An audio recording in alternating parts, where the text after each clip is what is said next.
May 1994. 4 years after his release from prison, Nelson Mandela stands before his nation as South Africa's first democratically elected president. But beneath the hope surrounding his rise, the remnants of decades of apartheid are dangerously smoldering. His country, still divided, is on the brink of implosion. In 20 months of increased South African racial violence, more than 750 people have been killed. There were an awful lot of right-wingers who were threatening war, who were organizing for war. Former soldiers, armed to the teeth, they were fighting to preserve white rule. It was the worst possible tension you can get between black and white people. No one will silence the white nation. As the violence intensified, Mandela rallied international support to bring the 1995 Rugby World Cup to South Africa, determined to use the world stage to unite his nation. But he was taking a risk because rugby and the South African national team, the Springboks, had long been associated with the very worst of the country's history. In South Africa, rugby was the white man's game. I hated rugby, I hated those ones who were playing rugby, and I hated the Springboks even more. Rugby is a sport of brute force, and as such, rugby in many ways symbolized apartheid oppression with which black people were being kept down.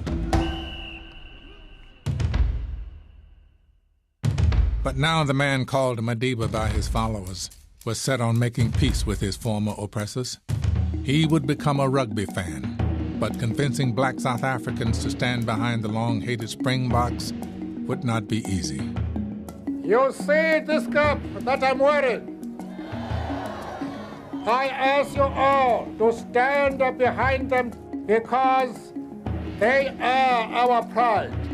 Here is the man wanting us to reconcile with these brutish people who have humiliated us for ages in our own country. I wasn't going to be persuaded even by the great Madiba to support the Springboks.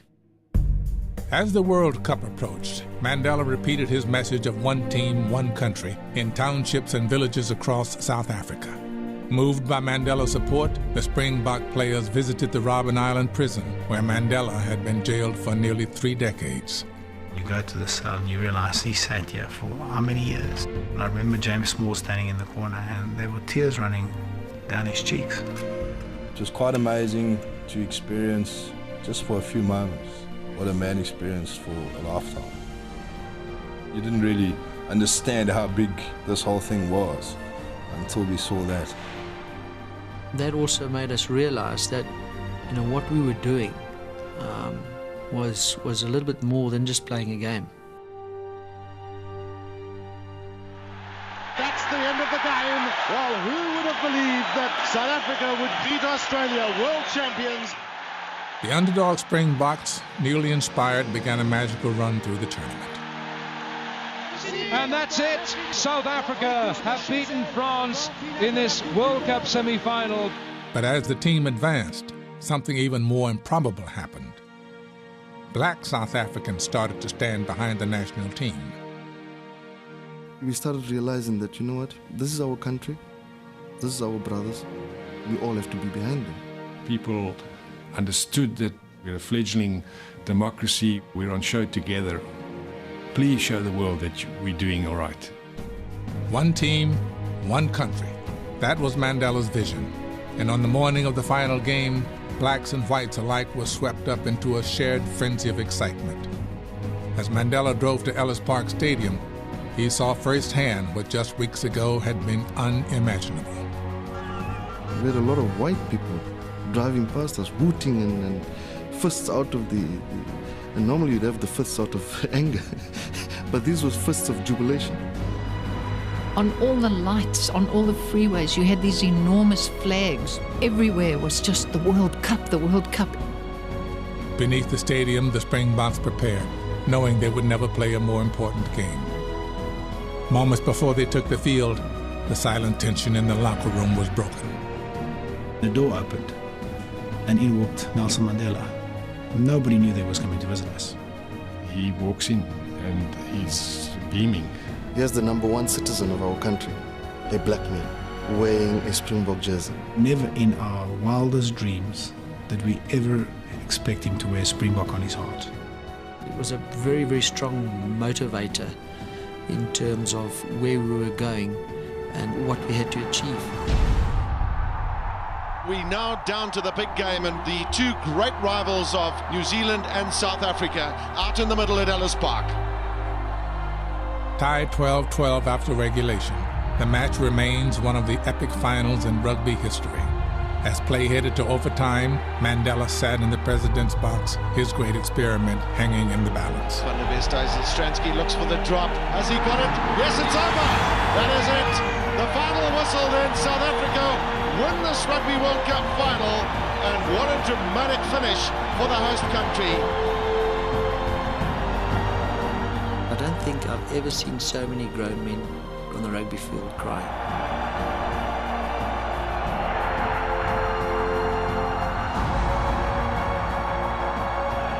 After the win, Nelson Mandela, wearing the symbol of his former enemies, prepared to step onto the field. The crowd just went wild. It was like a volcano erupting.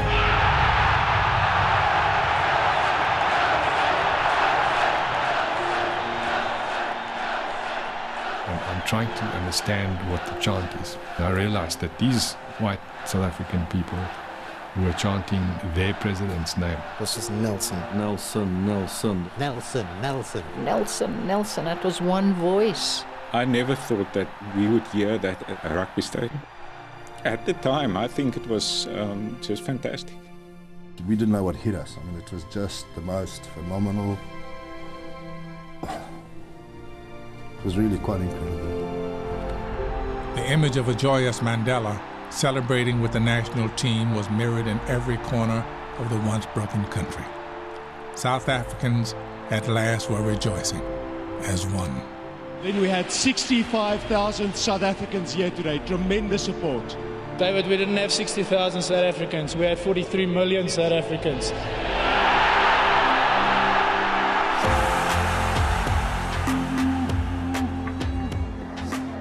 It was freedom all over.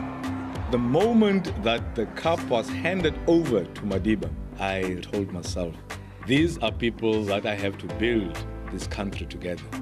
There's one South Africa. All my hatred is going to gain me absolutely nothing. Madiba took my hand and he shook it and he said, "Thank you very much for what you've done for South Africa." I said, "Madiba, you got it wrong. Thank you for what you've done for South Africa."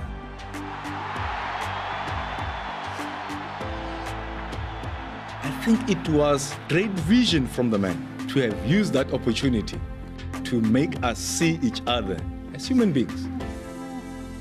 This is our South Africa.